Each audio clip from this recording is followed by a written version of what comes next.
నమస్తే, నేను మీ కుప్ప పద్మిని. ఇన్నాళ్ళు మీ సపోర్ట్ ని నాకు అందిస్తూ, మీ ప్రేమని నాకు అందిస్తున్న ప్రతి ఒక్కరికి కృతజ్ఞతలు.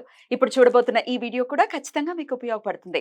లైక్, షేర్ అండ్ సబ్స్క్రైబ్ చేసి మీ ఇష్టాన్ని అలాగే మీ సపోర్ట్ ని నాకు అందించండి. అలాగే ఈ వీడియో పట్ల మీ అభిప్రాయాన్ని కమెంట్ సెక్షన్ లో కమెంట్ చేసి నాకు తెలియజేయండి. నమస్తే. జ్యోతిష్య శాస్త్రం ఒక అద్భుతం. వేదాంగమైన జ్యోతిష్య శాస్త్రం అనేటువంటిది మానవ జీవన గమనానికి ఒక వరం. జ్యోతిష్య శాస్త్రం నీ జీవితంలో వెలుగునింపే ఒక భాష. ఆ భాష నీకు అర్థమైతే ప్రకృతి నీతో మాట్లాడుతుంది. అస్ట్రాలజీ నేర్చుకోవాలి అనుకునే వారికి అద్భుత అవకాశం. మురళీధర శర్మ గారి అస్ట్రాలజీ క్లాసెస్ అతి త్వరలో మొదలు కాబోతున్నాయి. 100% జాబ్ గ్యారంటీ. వివరాల కొరకు సంప్రదించండి. నమస్తే, వెల్కమ్ టు అవర్ ఛానల్. నేను పద్మిని. ప్రస్తుతంతో పాటు ప్రముఖ ఆధ్యాత్మికవేత్త, వాస్తు జ్యోతిష పండితులు కేఎస్ఆర్ గారు మనతో పాటు ఉన్నారు. మాట్లాడదాం. సార్ నమస్తే.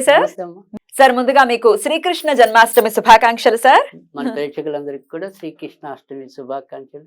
శ్రీకృష్ణుడి యొక్క కరుణ కటాక్ష వీక్షణాలతో వాళ్ళందరూ బాగుండాలి, ఆనందాన్ని అనుభవించాలి. శ్రీకృష్ణుడు అంటే మనం ఏదైతే మనకి సుఖాలకు ప్రతీకగా చెప్తామో, కానీ సరే తర్వాత చెప్తాను కానీ ఆయన సుఖాలని మనం తీసుకుని ఆ ఆనందాన్ని అనుభవించాలని కోరుకుంటాం. డెఫినెట్లీ. అసలు ఆయన పేరు ఒక ప్రేమైక మూర్తి. అందులో ఇంకా డౌటే లేదు. ఇది చెప్పాలా, సమ్మోహనామూర్తి. సమ్మోహనాపరుడు. అందులో ఎటువంటి డౌట్ లేదు.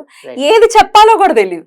ప్రేమ అంటే ప్రేమ. ఇప్పుడు ప్రతి ఏమంటే ఒక దైవం మీద మనకి ఒక రకమైన గౌరవం ఉంటుంది. ఇక్కడ గౌరవంతో పాటు అభిమానం కూడా ఉంటుంది. అంటే మన సొంత మనిషి ఏమో, మన సొంత అన్నయ్య ఏమో, మన సొంత ప్రియుడేమో ఇలా అనిపిస్తూ ఉంటుంది. ఏదో ఒక రూపంలో ఉంటాడు ఆయన.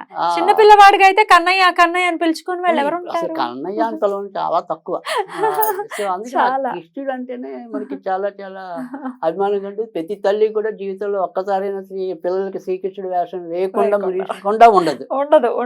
అది సో కృష్ణుడు అలా మనలో మమేకం అయ్యాడు, మనల్ని మమేకం చేసుకున్నాడు.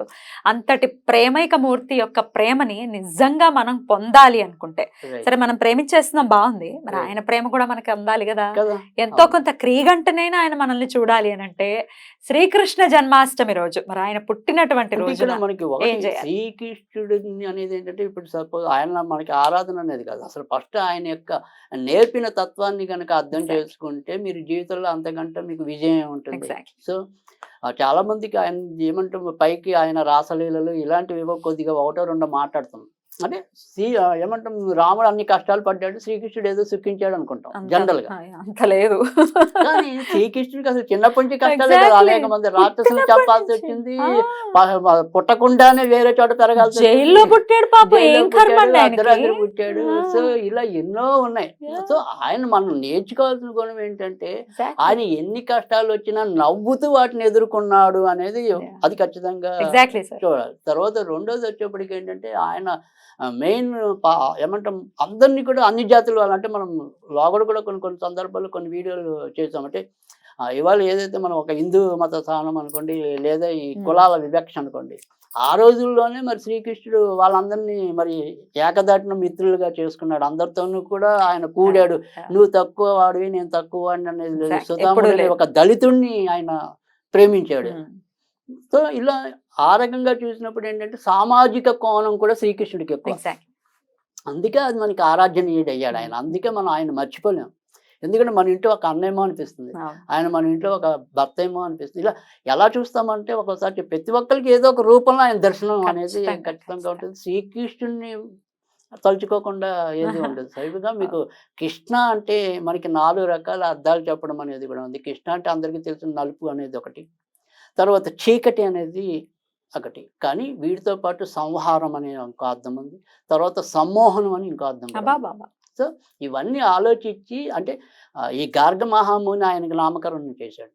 సో ఆ గార్గ మహాముని ఈయన యొక్క చరిత్ర మరి వాళ్ళకి మునులకు తెలియకుండా ఎందుకంటే ఈయన అవతార పురుషుడు కాబట్టి గమనించి ఆయనకి శ్రీకృష్ణుడు అనే నామధేయాన్ని ఇచ్చాడు. ఎందుకంటే రాక్షసులు సంహారం చేశాడు, మనలో ఉండే దుష్ట గుణాలను కూడా సంహారం చేసుకోండి అని మనకి ఉపదేశం ఇచ్చాడు. మరి కనుక శ్రీకృష్ణుడిని ఆరాధించడం అంటే కనుక అది మనకి జన్మజన్మలో అది కూడా పుణ్యమే ఖచ్చితంగా. సో అందుకని ఆ కృష్ణుడిని మరి ఏ రకంగా ఆరాధించాలి ఈ రోజు అనేది, సరే ఎవరి శ్రీకృష్ణ దీనికి కూడా వ్రతం అనేది ఉంటుంది. ఆ వ్రతం చేసుకునే వాళ్ళు చేసుకుంటారు, అవన్నీ కథా కమేష్ మావులే తెలుసు, అందరికీ తెలిసిందే. సో అది కదా. కానీ ఇక్కడ మన వరకు వచ్చేప్పటికి ఏంటంటే ఏదైనా సరే శ్రీకృష్ణుడు చాలా మందికి ముఖ్యంగా మనకి మంత్ర తంత్ర శాస్త్రాల్లోకి వచ్చేప్పటికి ఏంటంటే ఎక్కువగా శ్రీకృష్ణుని ఏ నేపథ్యంలో తీసుకుంటాము అంటే కనుక ఒకటి ఆకర్షణ శక్తి పెరగడానికి శ్రీకృష్ణుడి యొక్క మంత్రాలు ఉపయోగపడతాయి.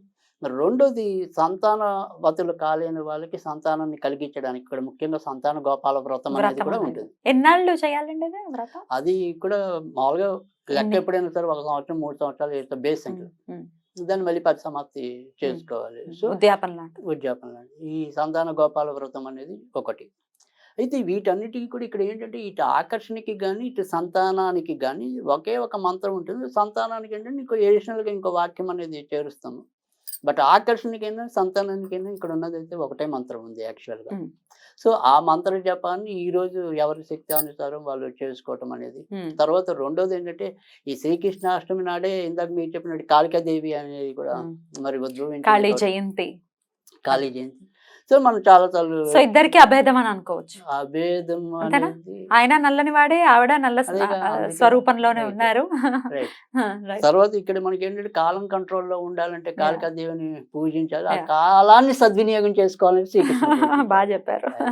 ఎందుకంటే శ్రీకృష్ణుడు తత్వాన్ని అర్థం చేసుకుంటే ఇవాళ అకాల ఏమంటాం ఈ ఆత్మహత్యలకు ఉంటాయి కదా, వీళ్ళు పిరికిగా జీవితాలు పాటు చేసుకోవటం. తర్వాత ఏ కర్మని ఎలా ఆచరించాలి అనేది కూడా మరి శ్రీకృష్ణుడి ద్వారానే మనకి అర్థమవుతుంది. సో అందుకని మరి ఆ శ్రీకృష్ణుడు అహింసో పరమో ధర్మ అనేది మనం ఒక వాక్యాన్ని మాత్రమే ప్రాచుర్యంలోకి తెచ్చాం, కానీ ధర్మయుద్ధ పరమేవచ అని చెప్పి దాని తర్వాత కంటిన్యూ. అంటే ఏదైనా సరే ధర్మం ప్రకారం పోరాడితే కనుక అది ఎప్పుడు కూడా ఒకసారి చేయాల్సి వస్తుంది. కరెక్ట్. ఆ దాన్ని ఎక్కువ ప్రాచుర్యంలోకి తీసుకురాలేదు. కానీ ఎంత ట్రై చేశాడండి, యుద్ధం జరగకుండా ఉండడానికి చాలా ట్రై చేశాడు. చాలా ప్రయత్నించాడు. ఆయనకి ఏం అవసరం దూతగా వెళ్లాల్సినంత కర్మ ఏం పట్టింది ఆయనకి?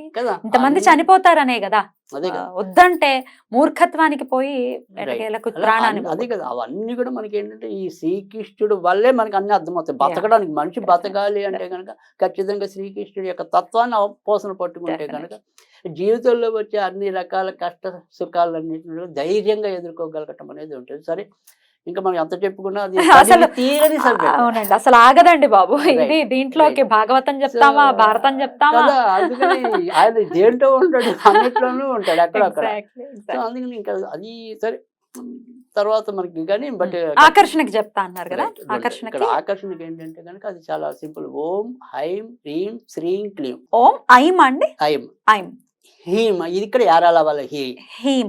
రైట్. ఓం ఐం హీం శ్రీం శ్రీం క్లీం క్లీం కృష్ణాయ గోవిందాయ గోపీ జన వల్లభాయ నమః. ఇది ఓకే. ఇది ఆకర్షణకి. ఓం హైం హ్రీం శ్రీం క్లీం కృష్ణాయ గోవిందాయ గోపీజన వల్లభాయ. ఇక్కడ గాపియాలి, నమః పెట్టుకుంటే నమః, స్వాహ పెట్టుకుంటే స్వాహ. కానీ ఇక్కడ అదే సంతానం కావాలనుకున్న వాళ్ళకి ఓం ఐం హ్రీం శ్రీం క్లీం కృష్ణాయ గోవిందాయ గోపీజన వల్లభాయ మమ సంతానం దేహి దేహి. ఇది ఇక్కడ కూడా అనేక మంది కంటే ఇంచుమించుగా నేను 10 మందికి ఇస్తే 9 మందికి ఖచ్చితంగా మగ పిల్లలు కావాలని కోరుకునే వాళ్ళకి కూడా పిల్లలు పుట్టారు. రైట్. సో ఇక్కడ ఏం పెట్టాలంటే మమ పుత్ర సంతానం దేహి దేహి. సో లేదు సత్సంతానం కావాలంటే మమ సత్సంతానం దేహి దేహి. ఇది ఇక్కడ ఈ కామన్ వర్డ్ అనేది ఉంటుంది. బట్ మంత్రం మటుకు దేనికైనా అటు ఆకర్షణకైనా సంతానకైనా అదే.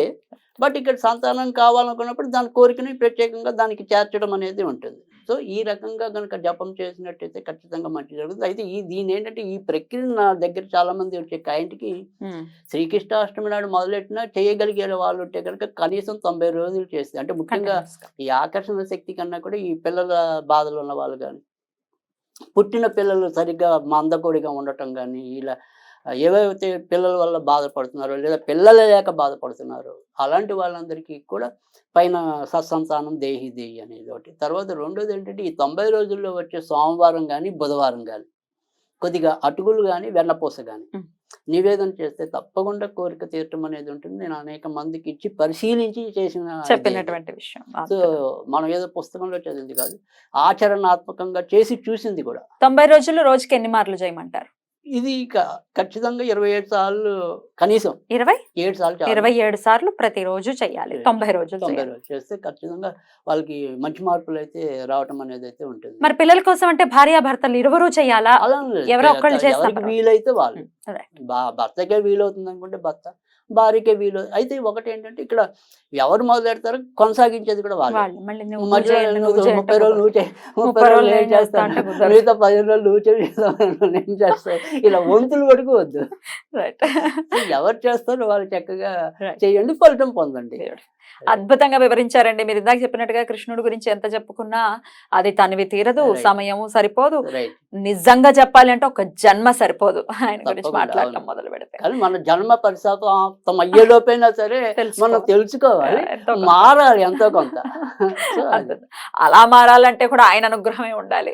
ఆయన అనుగ్రహం కావాలంటే ఏ కృష్ణ ఏ కృష్ణ ఏ కృష్ణ అనుకోవటమే. Right. బ్యూటిఫుల్ అండి, చాలా అద్భుతంగా వివరించారు. చాలా సంతోషంగా చెప్పటం ఈయన గురించి చెప్తూ ఉంటే మాత్రం అది ప్రస్ఫుటంగా కనిపిస్తుంది, Automatic గా మనకు వచ్చేస్తుంది. సమ్మోహనం అయిపోతుంది. వచ్చేస్తుంది. అద్భుతం. మరొక్కసారి మీకు జన్మాష్టమి శుభాకాంక్షల్ని అందరికీ తెలియజేస్తాను. కూడా. నమస్కారం అండి.